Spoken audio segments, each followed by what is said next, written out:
안녕하세요. 예, 안녕하세요. 살짝 같이 살펴보겠습니다.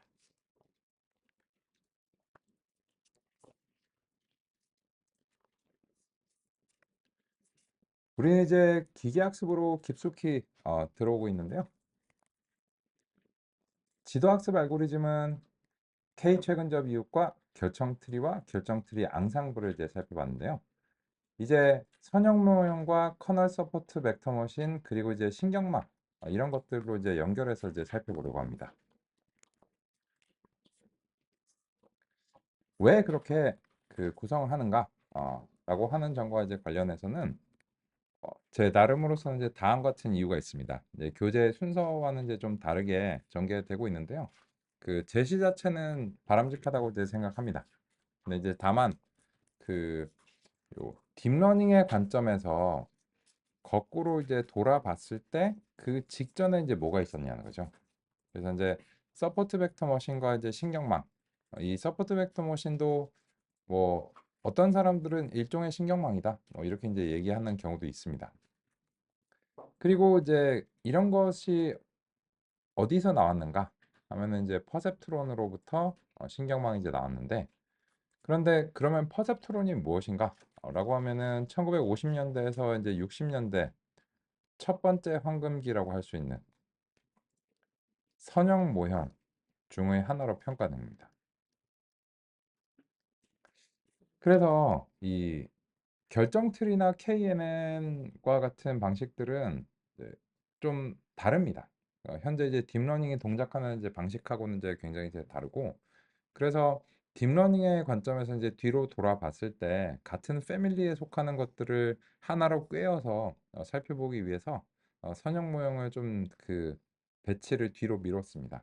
그래서 이제 결정 트리라든지 KNN은 관찰하기가 좋고 설명하기가 좋기 때문에 처음에 기계학습 알고리즘을 논의하기에 굉장히 이제 좋다라고 생각하고, 이 선형 모형부터 신경망, 서포트 벡터 머신, 딥러닝으로 가는 길은 조금 수학적인 그런 배경들이 더 많이 적용이 되는 편입니다. 그래서 이제 그런 측면에서 같은 패밀리를 묶어서 이제 하나씩 쌓아 올라가면 이해하시는 데 좀 더 도움이 되지 않을까 그렇게 이제 생각하고, 그런 이유로 인해서 이제 신경망을 이제 선형 모형을 이제 배치를 좀 바꿔서 결정 트리 다음으로 제시를 드렸습니다.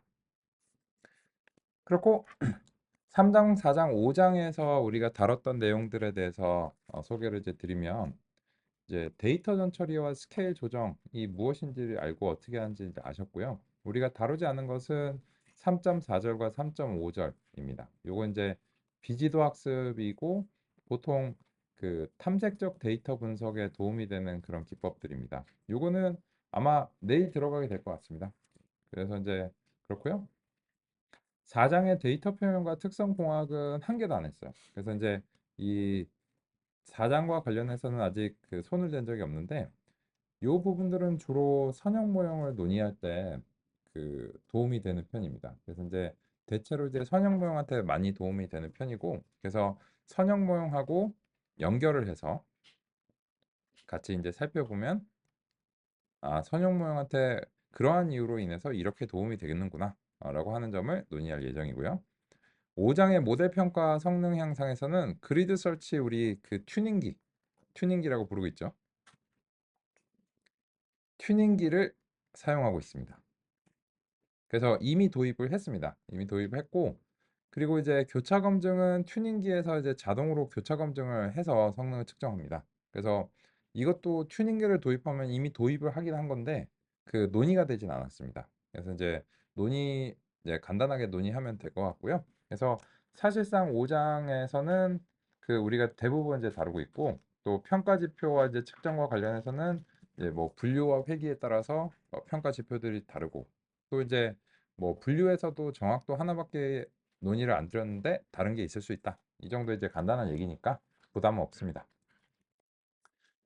그리고 이제 6장의 알고리즘 체인과 파이프라인은 이거는 메이크 파이프라인을 통해서 우리가 하고 있고 튜닝기에서도 적용하고 있기 때문에 6장은 이제 애진작에 도입이 됐고 가치가 확실하다고 생각합니다. 그래서 우리는 이제 얼기설기 이제 틀을 다 준비를 해놨고 그 나머지는 이제 알고리즘에 맞춰서 참조해서 이제 살펴보는 중입니다. 그래서 꽤나 많은 이야기들이 벌써 전개가 됐습니다.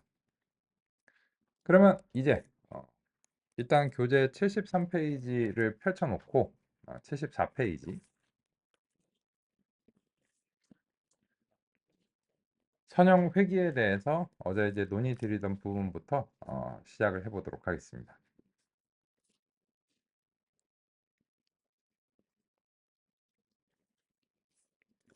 그러면 이제 4일차 노트북도 만들겠습니다.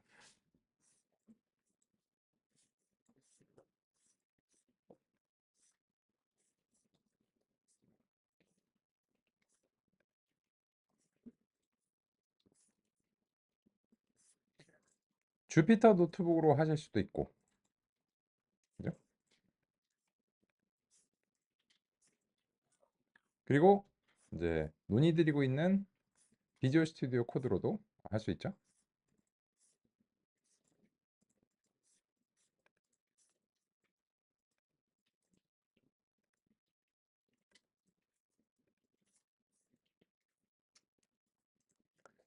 그리고 4일차 노트북 비주얼 스튜디오 코드로 하시는 경우에는 이제 PyML 커널을 명시적으로 선택을 해주시는 게 필요하고요. 그리고 나서 그 3일차 노트북의 첫 부분이 필요합니다.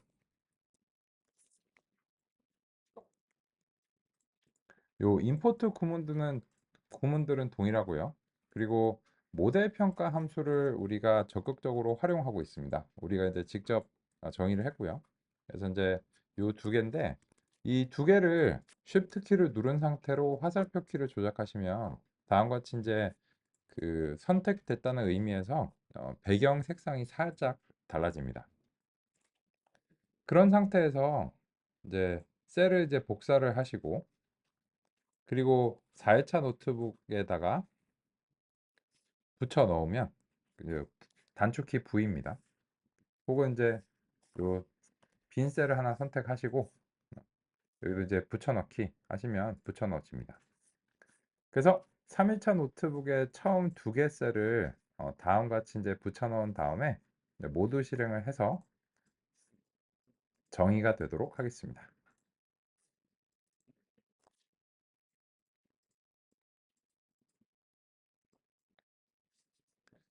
그래서 4일차에도 같은 도구들이 이제 사용이 되니까 일단은 올려놓고 이제 시작을 하고 있죠. 그렇습니다. 그러면 이제 다음으로는 데이터셋을 적재하도록 하겠습니다. 사이클론의 데이터셋에서 우리가 이제 그 아이리스는 이거는 이제 원리를 이해하는 용도로 사용을 해오고 있죠. 근데 이 부분은 역시나 그 3일차 노트북의 부분을 그냥 복사 붙여넣기 하셔도 될 것 같아요. 그래서 이제 3일차 노트북에서 이제 아이리스랑 뭐 캔서랑 이런 것들 이제 가져왔잖아요. 역시나 이제 같은 원리로 셀을 복사하신 다음에 여기다가 이제 그 붙여 넣고 또 이제 실행하셔도 좋을 것 같습니다. 왜냐면 이거는 이제 그 논의가 반복적이니까요. 그죠? 그리고 이제 이것도 다 실행을 이제 해주셔야 되겠죠. 그래서 이제 실행을 해주시고 이제 캔서까지 일단 이제 가져왔습니다. 아이리스와 캔서 그냥 복사 붙여넣기로 가져오시면 되겠습니다. 그런데 이 아이리스와 캔서 같은 경우에는 이제 우리가 이때까지 유형을 분류하는 그런 이제 목표의 예시 데이터셋으로 이제 활용해 왔는데 오늘부터는 이제 연속적인 값을 예측하는 회귀 분석의 데이터가 필요하죠. 그래서 회귀 데이터셋은 한 번도 다룬 적이 없습니다. 그래서 새로운 데이터셋을 하나 더 가져오겠습니다. 추가로요. 사이클론의 데이터셋 하고요. 로드로 이제 시작하는데 여기서 보스턴으로 끝나는 것이 있습니다. 그리고 요 로드 보스턴을 다음과 같이 일단 이제 하겠습니다.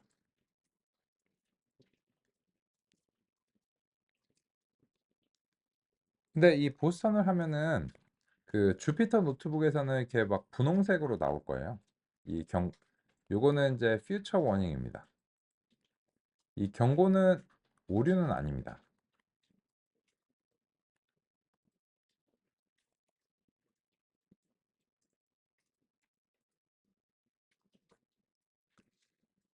이게 이제 왜 나오는가에 대해서 그 간단하게 소개를 드리면 요 첫 번째 어쩌고 저쩌고 되어 있는데 이 보스턴 주택 가격 데이터셋은 윤리적인 문제가 있습니다.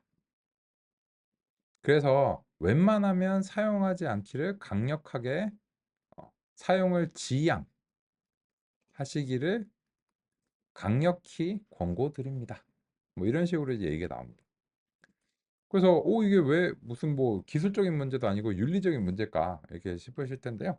요거를 이제 구성 이 보스턴 데이터셋은 이제 처음이니까 한번 이제 살펴보겠습니다. 일단 먼저 그 얘도 번치니까는 description 이런 식으로 해서 그 readme 파일이 다음과 같이 이제 나오겠죠. 일단 readme 파일을 이제 출력을 해놓고 근데 어차피 이거를 안 해야 되니까 보스턴 프레임을 구성을 하겠습니다. 동일하고 그리고 이제 프라이스를 다음과 같이 추가하고요. 샘플 5 이제 해보겠습니다.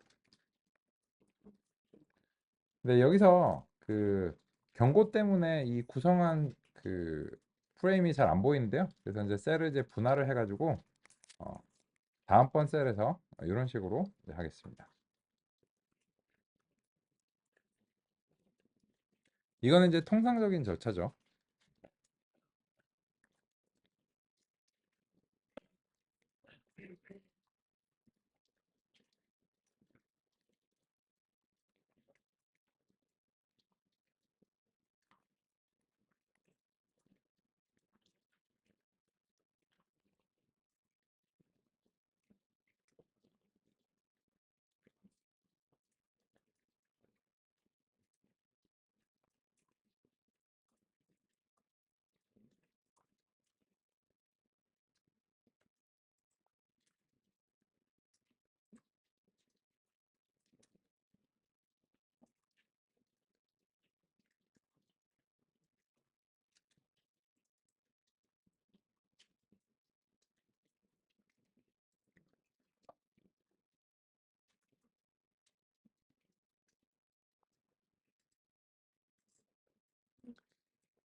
그러면 이제 열들이 이제 다음과 같이 되어 있고 요거는 이제 x1, x2 이런 이제 특성들이죠.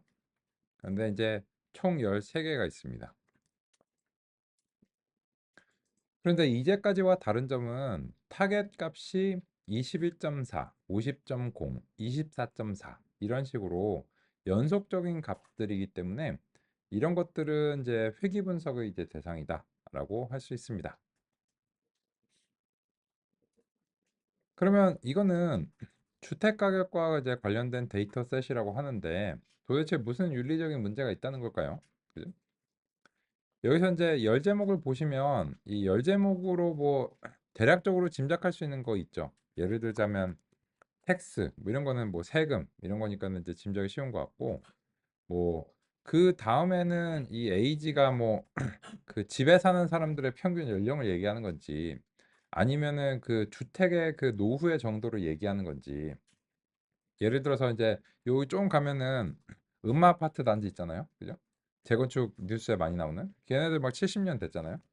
그러면 이제 그런 에이지를 얘기하는 건지 아니면은 뭐 그 지역 사람들의 평균 연령을 얘기하는 건지 뭐 이런 거를 우리가 이제 알 수가 없죠. 그래서 이런 거를 위해서는 요 보스턴의 그 디스크립션, 리드미 파일이 이제 필요하고 그래서 이제 이거를 이제 봐야 됩니다. 근데 영어의 압박이죠. 그죠? 그래갖고 요새 그 광고 많이 나오잖아요. 유튜브에 뭐 스픽 뭐 이런 거 막 그 영어 배워야 된다고 난리잖아요. 근데 요새는 그냥 요거를 복사하셔서 아우 뭐 그 내가 어떻게 해 그걸 뭐 모르겠고 번역 이렇게 해서 그냥 그 챗GPT한테 번역을 시키겠습니다.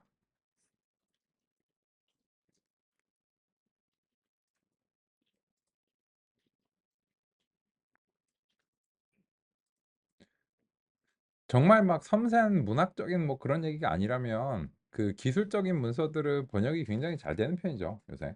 네. 그래서 인제 요 그 번역된 거를 코드를 복사해 가지고 그 다시 이쪽으로 가져올게요. 여기 요 출력을 복사하는 기능은 그 비주얼 스튜디오 코드에만 있습니다. 주피터 랩에서는 요 그 출력을 복사하는 기능이 없어요.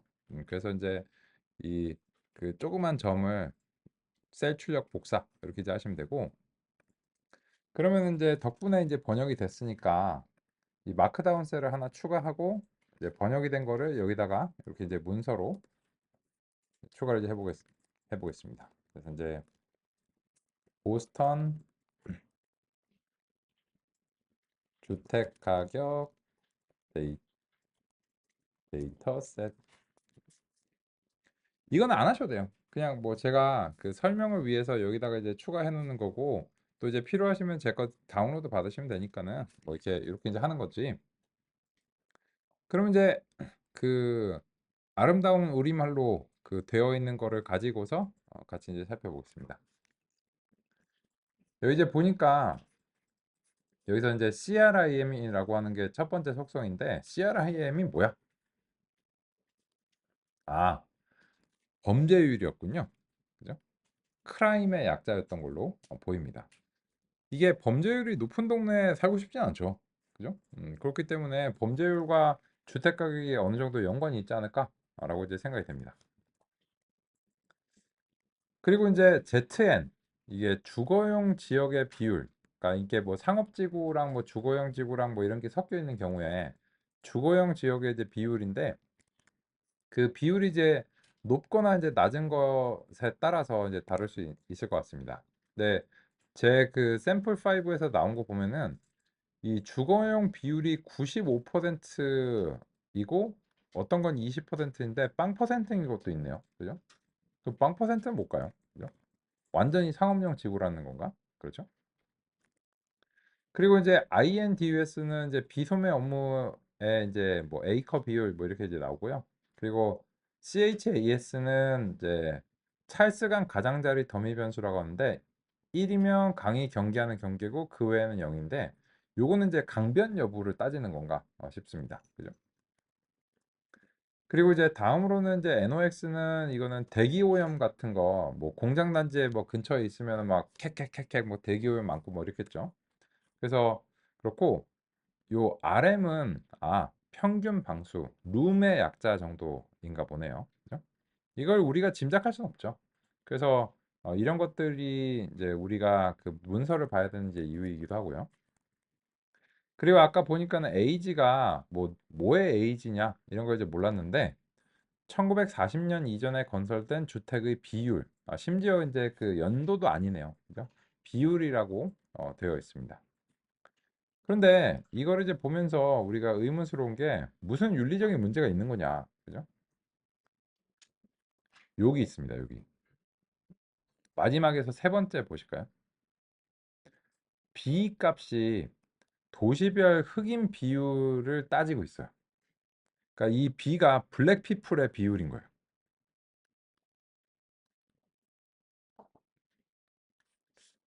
사실 우리나라는 이제 인종차별이나 이런 거에 대해서는 아직까지는 이제 좀 뭐 그렇게 이슈가 크진 않은데, 미국은 좀 있잖아요. 그죠? 이게 심각한 거죠. 왜냐면 한번 생각해 보세요. 그 전후 독일에서 주택 가격을 이제 그 측정하는데 유태인 인구의 비율을 막 측정했다. 난리 나겠죠. 그죠?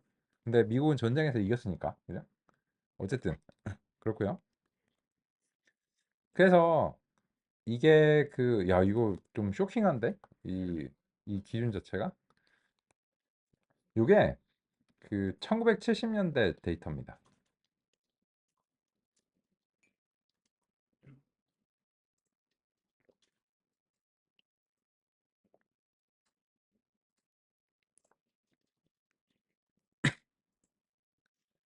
그래서 이제 이 사람들이 주택 가격에 대해서 이제 수집을 할 때는 일종의 이제 관점이 있는 거죠. 뭐냐면 이 주택 가격에 영향을 미치는 무언가 이제 그 임의의 변수가 이제 있는데 이거를 가정하는 거죠. 둘 간의 모종의 상관관계가 있을 것이다 라고 가정을 했기 때문에 이런 것들을 수집한 거죠. 근데 이거는 어떤 사람의 그냥 관점일 뿐이죠. 그러니까 데이터에 모든 게 담겨 있고 진리다 이렇게 말하는 거는 그거는 사실이 아닙니다. 왜냐하면 데이터라고 하는 거는 그냥 누군가 그렇게 수집하기로 정한 거거든요. 그- 그래서 이거를 이것들이 영향이 상식적으로 있는 것 같긴 한데 이것만 영향이 있을까요? 다른 게 영향을 줄 수도 있잖아요. 그리고 이 중에서는 영향이 없는 것도 있을 거 아니에요. 그죠? 그리고 정말로 블랙피플의 비율이 가격에 영향을 미쳤을까요? 당시에는 그렇게 생각을 한 거죠. 오, 뭐 흑인들 사는 동네에 그 흑인들이 많으면 집값 떨어질 것 같아. 뭐 이런 식의 어떤 선입견이 있는 거죠. 예를 들자면. 근데 이제 그런 것들이 이제 과연 타당한 어떤 것일까? 이런 것들은 이제 직접 이제 평가를 해봐야 되겠죠. 그래서 이제 일단은 이제 이런 데이터셋입니다.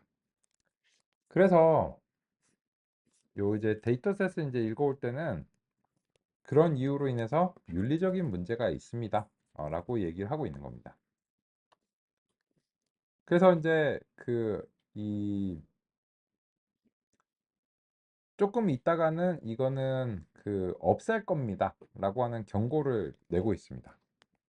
야, 근데 그렇게 뭐 이게 없앨 예정이면 애초에 왜 추가했어? 이렇게 생각하실 수 있는데 이게 이 데이터셋이 1970년대 이후에 나와서 한 2000년대까지 이 회귀 분석의 기법을 비교 분석하는 논문들에서 기준점으로 많이 사용되어 왔어요. 그래서 그 이제 20세기에는 이제 그냥 이제 논문들에서 많이 사용되어 왔다 보니까는 그냥 이제 통상적으로 이제 포함을 하기는 했는데요. 보시다시피 좀 이제 문제가 있는 편이죠. 그래서 요 아래쪽에서는 이렇게 제언을 하고 있습니다. 요거 이제 그만 쓰시고요. 캘리포니아 하우징 데이터셋을 대안으로 제시드립니다. 이렇게 이제 나와 있어요.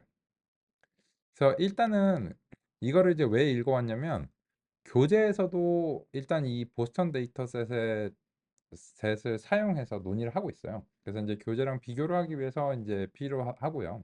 그리고 또 우리 입장에서는 이제 이런 거죠. 그러면 이제 이게 윤리적인 문제가 있는데 그건 수집한 사람들의 이제 문제일 뿐이고 우리 입장에서는 이렇게 한번 해보죠. 이걸 해보고 정말로 블랙피플이 가격에 영향을 줬을까요? 그런 것도 한번 이제 살펴보죠. 그래서 이제 기계학습 알고리즘을 이제 평가하고 분석하는 과정에서 어떤 이제 성능을 내기 위해서 노력할 텐데 결론적으로 블랙피플이 만약에 상관이 없었다 하면은 이게 수치적으로도 선입견이다 뭐 이런 걸 얘기할 수 있는 거죠. 우리가 뭐 윤리적인 문제 때문에 여기 모인 건 아닌데. 네. 그래서 데이터라고 하는 게 그냥 어떤 사람의 관점일 뿐이다. 그래서 만약에 성능을 내는 데 있어서 어떤 제한이 있다면 경우에 따라서는 데이터 자체가 문제인 경우도 많습니다.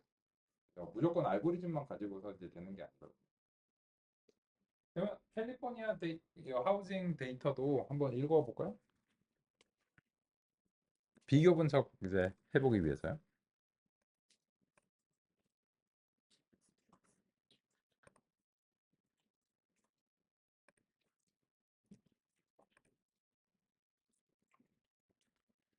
사이클런이고 데이터 세츠인데 이번에 시작이 달라요. 패치로 시작합니다. 패치. 그리고 캘리포니아 하우징 이렇게 해서 이제 읽어보도록 하겠습니다.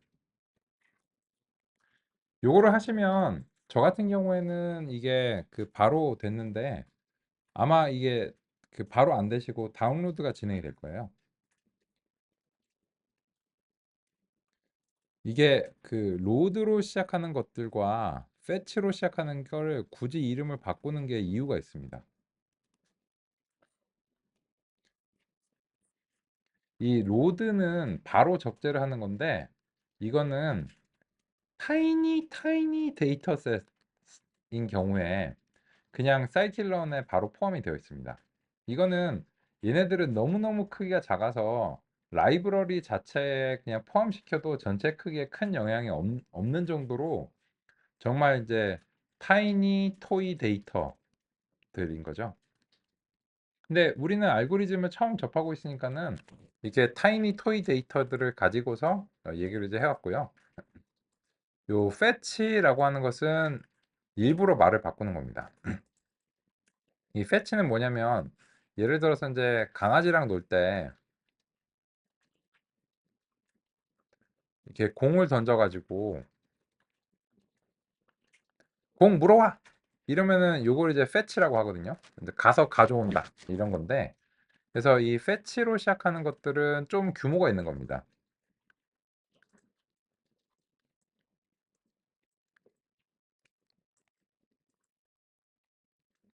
그렇기 때문에 이런 것들은 다운로드 절차가 진행이 됩니다.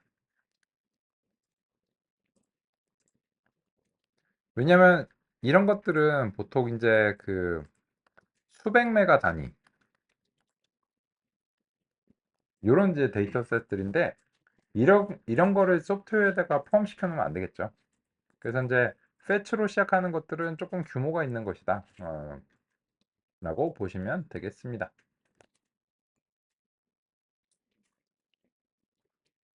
교재에서는 요 캘리포니아 하우징에 대해서는 논의를 하지 않고 있습니다. 그래서 이제 우리도 일단 교재와 비교해서 원리를 살펴보기 위해서 보스턴으로 진행을 하고 분석을 이제 해볼 텐데 그리고 나서는 우리가 이제 알고 있는 기법들을 동원해서 캘리포니아 하우징에 대해서도 이제 한번 노력해보는 그런 방향성으로 살펴보겠습니다. 그러면 요 캘리포니아 같은 경우에도 그 프레임을 이제 만들고요. 그 프라이스 이렇게 만들어서 얘는 이제 경고가 없죠. 같이 보고요. 그리고 이제 규모도 이제 확인을 해 봐야 되겠죠. 데이터 이제 쉐입을 보면 이제 규모가 나오죠.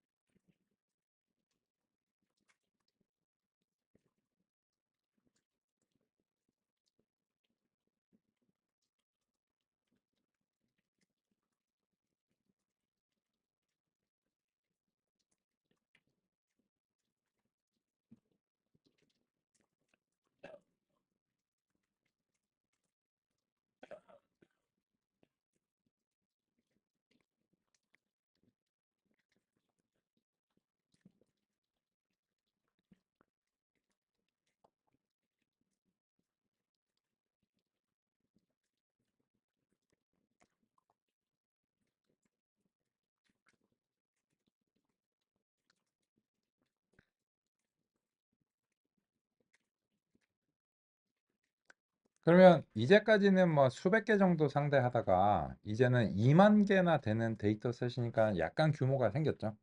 그래서 이제 그렇고요. 그리고 이제 그 열의 개수는 그렇게 많지는 않습니다. 뭐 미디언 인컴 뭐 이렇게 되고 요거는 물론 문서를 보고 정확하게 이제 봐야 되겠지만 대략적으로 요거를 보고서 이제 짐작이 될 만한 이제 그런 부분인데 좀 특이한 부분이 있어요. 요 레티튜드랑 롱기튜드가 있습니다. 요 레티튜드와 이제 롱기튜드는 이제 위도와 경도잖아요. 그러니까 어떤 지역의 정확한 이제 좌표 값을 지금 이제 제시를 하고 있어요. 근데 이제 미디언 인컴이라고 하는 거 보니까는 이거는 딱 어떤 집 하나가 아니고 이제 지역인 것 같아요. 그 지역의 이제 인구의 수, 뭐 이런 것들이 이제 나오는 거 보니까요. 근데 요 레티튜드와 롱기튜드 요 값을 이게 어딜까요? 어떻게 알아야 될까요? 혹시 그 해외여행 가셔가지고 그 나라에 이제 뭐 태국이나 이런 데 가면은 그 나라의 이게 주소를 입력하기 좀 힘들잖아요. 태국어를 잘 모르니까. 그래서 그런 경우에 그 맛집에 그 좌표가 그 제공되는 경우가 있어요. 그래서 이제 요거를 딱 구글 맵에 입력하면은 이제 그 주소를 입력하지 않고 정확하게 딱 거기 이제 그 찍히거든요. 그래서 요거를 한번 저기 구글 맵 같은 데서 입력을 해볼까요? 34.0이랑 마이너스 17.90 맵이라고 하네요. 그래서 이제 구글 맵 같은 거를 구글 맵이 됐든 뭐가 됐든 그 좌표를 입력받을 수 있는 그런 지도 서비스를 이제 어, 해보시고 34.04 마이너스 17.90 34.04, 마이너스 17.90 그러면은 이제 요 위도와 경도 값을 구글 맵이 이제 받을 수 있더라고요. 그래서 이제 요거를 이제 한번 가보겠습니다. 그러면 이제 뭐 예를 들어서 꼭 이거 아니어도 그냥 지금 보이시는 거 그냥 입력하셔도 되고 그냥 뭐 안 하셔도 되고요. 제 거 보셔도 되고 미국 캘리포니아 웨스트 코비나라고 하는 뭐 그런 곳인가 봐요. 그죠? 그러면은 요게 그 좀 요렇게 이제 볼까요? 그러면 대략적으로 이제 요 지역인 것 같아요. 그죠? 근데 그 지역이 어디야? 조금 더 이제 그 줄여봐야 되겠네요. 요 로스앤젤레스 동쪽인 것 같네요. 그래서 이제 이 로스앤젤레스를 여러 지역으로 나눈 것 같아요. 패서디나 뭐 이렇게 이제 뭐 애너하임 그리고 이제 요쪽 지역인 것 같아요. 예를 들자면 그죠? 그래서 이제 그 지역에 지금 인구가 아무래도 LA다 보니까는 그 지역의 인구가 좀 되는 것 같아요. 그죠? 근데 이게 6천 명밖에 안 되는 걸로 봐서는 이거는 이제 LA 전체는 아니고 LA의 이제 여러 이제 지역으로 이제 그 블럭 단위로 이제 나뉜 것으로 이제 보입니다. 그러니까 뭐 LA 이렇게 이제 된 건 아니고 그러다 보니까는 이제 요 그 2만 640건이라고 하는 이제 지역들로 이제 막 나뉜 거죠. 그죠? 왜 서울도 그 동네마다 집값이 많이 다르잖아요. 그죠? 그래서 이제 이거를 한 방에 놓고 이제 볼 수는 없을 것 같고, 그래서 이제 어떤 특정한 지역에 대해서 다음과 같이 이제 미디안 인컴과 뭐 이렇게 이제 나왔어요. 그러면은 이제 이 요 레티튜드와 롱기튜드라고 하는 요런 값은 이제 어떤 이제 지역을 뜻하는 거겠죠. 그래서 이제 요런 지역 정보가 이제 있는데 이 지역 정보가 가격에 영향을 주는가? 대단히 영향을 주지 않을까요? 그죠? 그래서 뭐 아파트 가격이나 이런 것들이 어느 지역인가에 따라서 뭐 아무리 낡고 허름한 아파트라도 그 좋은 동네는 이제 되게 비싸잖아요. 그죠? 그래서 이제 이런 것들이 이제 연관이 있을 것이다라고 하는데 요 레티튜드와 롱기튜드를 이제 제공한 거는 이제 이 지역을 수치적으로 표현을 하는 어떤 방법이겠죠. 그래서 우리가 이 주소를 정확하게 입력하지 않아도 요 레티튜드와 이제 롱기튜드를 통해서 어떤 지역인지를 알 수가 있잖아요. 그래서 이제 이렇게 수집을 한 것으로 보입니다. 그죠? 그래서 일단은 요 그렇게 이제 됐고 그리고 이제 요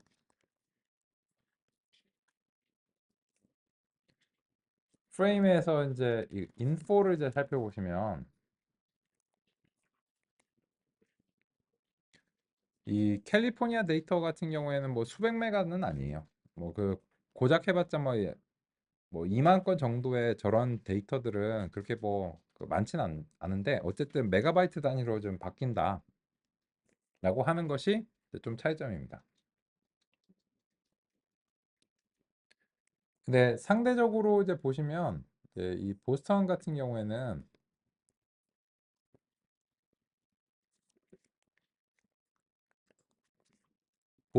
경우에는 그냥 고작 500여 건 정도밖에 안 되고요.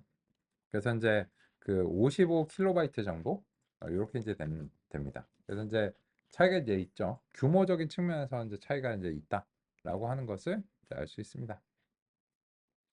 근데 이 두 개의 데이터셋 모두 가격을 예측한다는 이제 측면에서 이제 회귀 분석의 이제 대상이다라고 할 수 있습니다.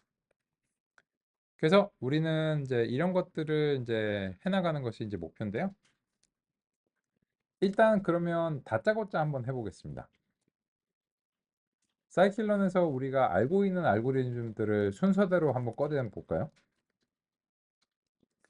네이버스에서 이번에 KN으로 시작하는데 클래시파이어가 있고 리그레서가 있어요. 근데 요번에는 리그레서를 선택하셔야 되겠죠. 그죠? 그래서 이제 리그레서 이제 선택을 했고, 그리고 이제 또 알고 이제 우리가 이제 논의한 게 두 번째로는 이제 트리에서 디시전 트리인데 얘도 리그레서를 선택을 해주셔야 되겠죠. 그런데 트리를 사용할 거면 앙상블을 사용하는 것이 대체로 바람직하다는 결론에 이르렀죠. 그래서 랜덤 포레스트 리그레서 그리고 그레디언트 부스팅 리그레서가 있겠죠. 그리고 마지막으로는 이제 우리가 이제 오늘부터 이제 더 적극적으로 논의할 이제 리니어 모델이 있고, 현재로서는 이제 리니어 리그레션이 논의가 됐고, 나중에 이제 리츠나 라쏘 같은 것도 이제 사용하겠죠. 근데 일단 우리가 알고 있는 알고리즘이 이제 이겁니다. 근데 현재 데이터셋에서 뭐가 좋을까요? 그거를 미리 알 수 있는 방법은 거의 없습니다. 그래서 이런 경우가 있어요. 그 프로젝트 막그 계획서 같은 거를 작성하실 때 무슨 알고리즘을 활용한 프로젝트 이런 식으로 이제 하는 경우가 있는데, 그건 좋은 게 아닙니다. 왜냐면 알고리즘은 그냥 병따개일 뿐이에요. 그렇기 때문에 얘를 여러 가지 실험을 거치면서 결론적으로 좋은 걸 선택하는 거지, 미리 어떤 알고리즘이 이제 적합할 것이라 정하고 나서 이제 하는 게 아닙니다. 순서가 반대거든요. 그래서 이제 뭐 전반적으로 뭐 기계학습 방법론을 활용한다 이렇게는 괜찮은데, 뭐 이렇게 랜덤 포레스트를 활용한 프로젝트 이런 식으로 딱 정해놓고 하면 랜덤 포레스트가 안 좋을 수도 있어요. 어제 보신 것처럼 랜덤 포레스트가 못하는 것도 많거든요. 랜덤 포레스트가 램 프라이스에 대해서는 완전히 실패했잖아요. 그렇기 때문에 그걸 정해놓고 시작하는 게 아니고, 어떤 데이터셋이 주어졌을 때 이제 주요한 알고리즘을 가지고서 각 알고리즘에 맞춰서 최선을 다해야 돼요.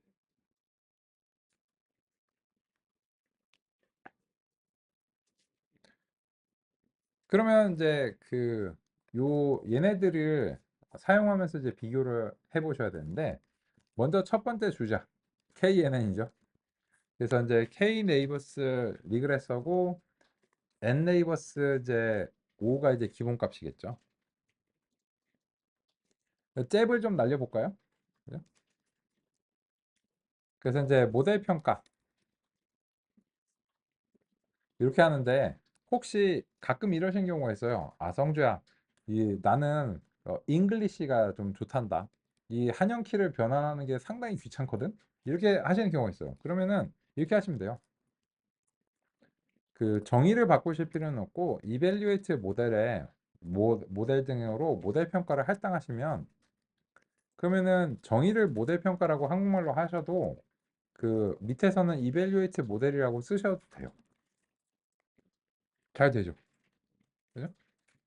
원하신다면 그 한영키 변환이 좀 귀찮다라고 생각하시면 그냥 임의적으로 그 함수의 정의를 임의의 원하시는 변수에다가 할당하시면 그냥 이제 됩니다.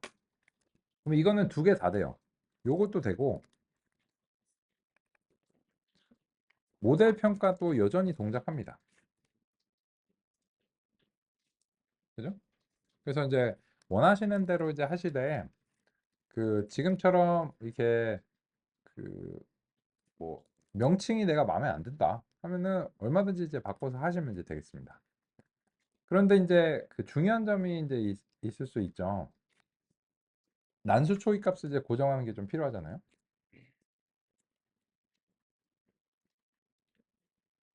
이것도 이제 그 고정관념을 갖지 마시라는 측면에서 오늘이 25일이니까 25로 할까요? 그죠? 그래서 이제 랜덤 스테이트 난수 초기 값을 하나 골라가지고 이렇게 이제 해보겠습니다.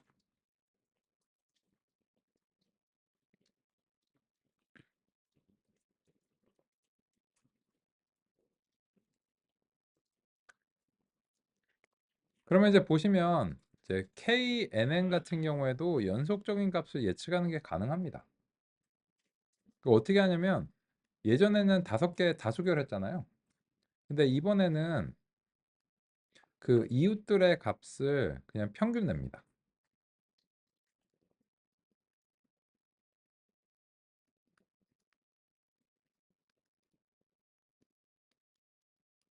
지금 이제 이웃의 개수가 이제 5개니까 최근접 이웃의 그 타겟 값을 그냥 평균 내서 예측을 하는 거예요.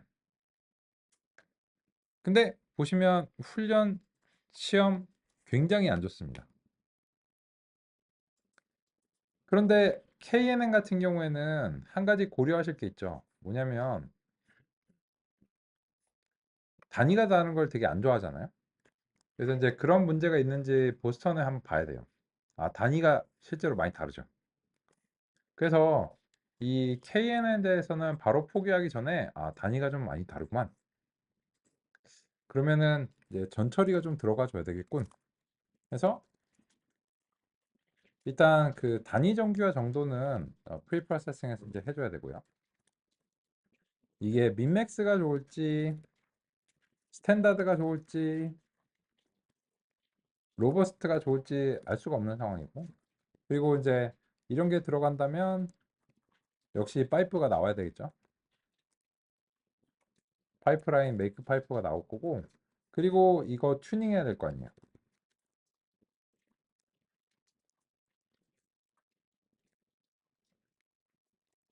그리드 설치 들어가 줘야 되겠죠. 그래서 모형을 어떤 특정한 데이터셋에 대해서 이제 이제 여러 알고리즘들을 비교하고자 하신다면 그 알고리즘의 원리를 상세하게 알고 아, 언제는 얘가 이게 필요하다 이런 거를 이제 해야 되고, 또 얘의 설정이 어떤 의미가 있으니까 여기에 대해서 어떤 범위로 튜닝을 해줘야 되겠다, 이런 것도 판단을 해주셔야 되겠죠. 그러면 이제 이 KN한테는 좀 도움이 필요하죠. 그래서 이제 일단은 뭐 민맥스로 시작을 해보겠습니다. 이렇게 하고, 그리고 이제 이 튜닝기를 돌려야 되겠죠. 튜닝기 하고 그릴 설치 이렇게 돌리고요. 그 K네이버스 리그레서의 N네이버스를 1부터 10일까지 이제 돌리겠다. 이렇게 이제 하고 이벨리오이트 모델의 이제 튜닝기를 이제 돌려야 되겠죠.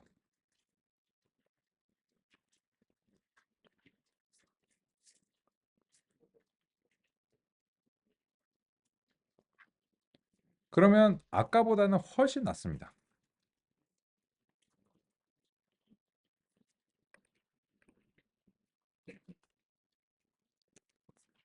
그리고 이제 이 결과 그 베스트 파라미터가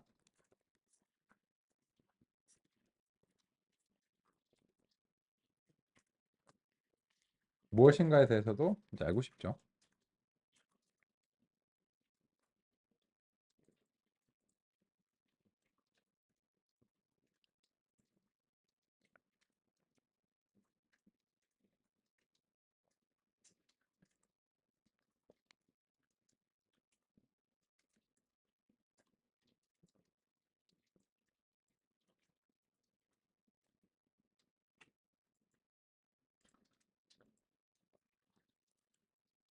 여기서 유의하실 점이 K네이버스 리그에서 다 이제 소문자로 이제 하셔야 되고,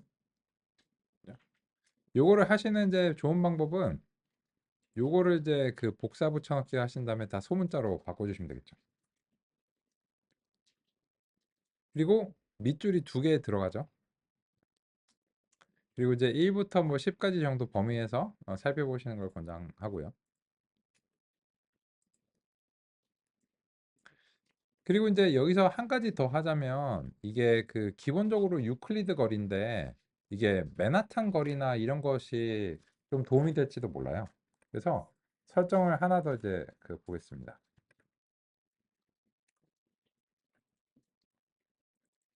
그래서 K네이버스 리그레서는 이제 동일한데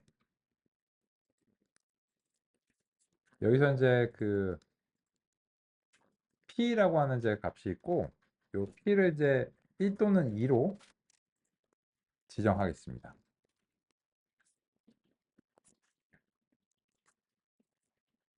요 P1은 맨하탄 거리고요. P2는 이제 유클리드 거리입니다. 근데 거리를 측정하는 방식에 따라서 이게 좀 다를 수가 있는데, 요걸 이제 왜 하냐면 뭐 어쨌든 뭐 이런 것에 따라서 이제 영향을 받을 수 있는 이제 가능성이 이제 있어서 그냥 돌려보는 겁니다. 그러면 실제로 조금 소폭 상승이 있었죠. 맨하탄 거리에서 좀 더 잘했습니다. 그래서 한 72까지 시험 점수를 한번 올려봤어요. 그러면 처음에 시작했을 때 뭐 40점대, 뭐 10점대에 비하면 엄청난 상승이잖아요. 그죠? 그래서 이 알고리즘의 특성을 잘 아는 데이터 과학자가 적절한 방식으로 얘를 이제 그 조작을 했을 때, 이 그냥 써봤을 때는 처음에는 10점대, 근데 이걸 70점대까지 이제 올렸잖아요. 그래서 이제 그 어떻게 하는가에 따라서 많이 다릅니다. 근데 또 이게 궁금한 게 그 민맥스 스케일러가 이제 좋은가 아니면은 이제 스탠다드가 좋은가 로버스트가 좋은가 이런 걸 이제 알고 싶은데, 그래서 이제 이게 큰 차이는 없는데 일단 스탠다드로 바꿔서 조금 차이가 있나 한번 볼게요.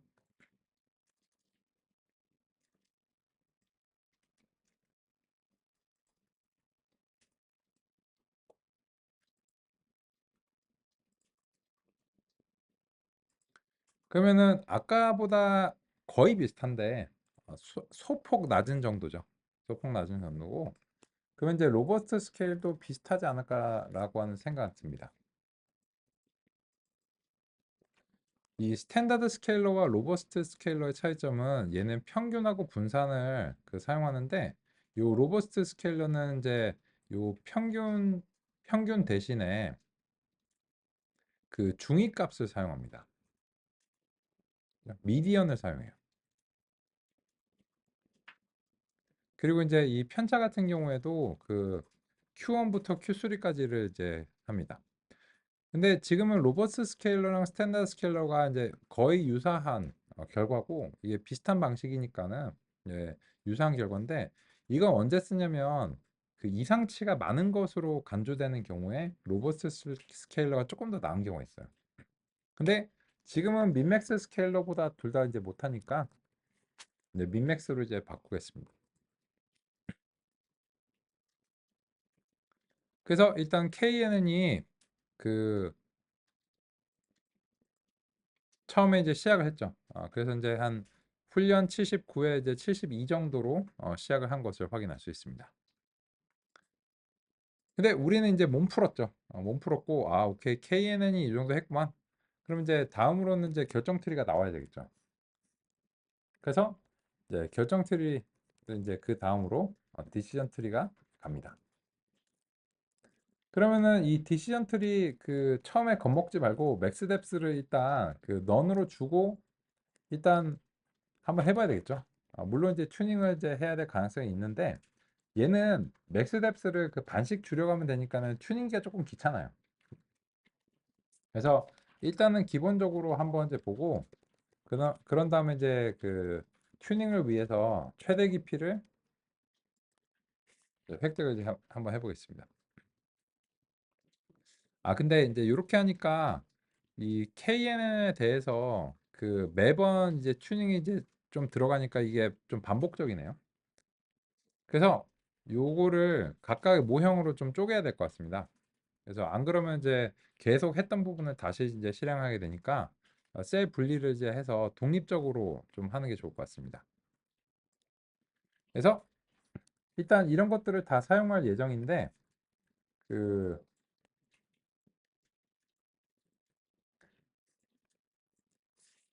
KNN에 대해서 이제 독립적으로 이렇게 이제 하고요. 요거는 이제 그냥 임포트는 이제 저 위에서 이제 공통적으로 했다고 치고, 그죠? 모형들은 이제 해당 시점에서 이제 가져와주고, 일단 그 공통 설정하고,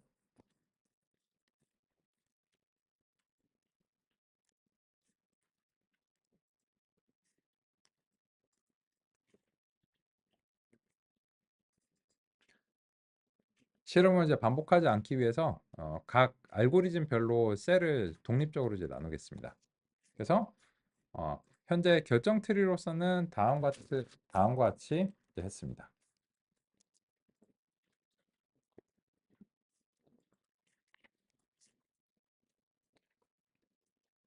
이번 시간 여기까지 살펴보고요. 쉬는 시간 이후에 계속해서 이어서 알아보도록 하겠습니다.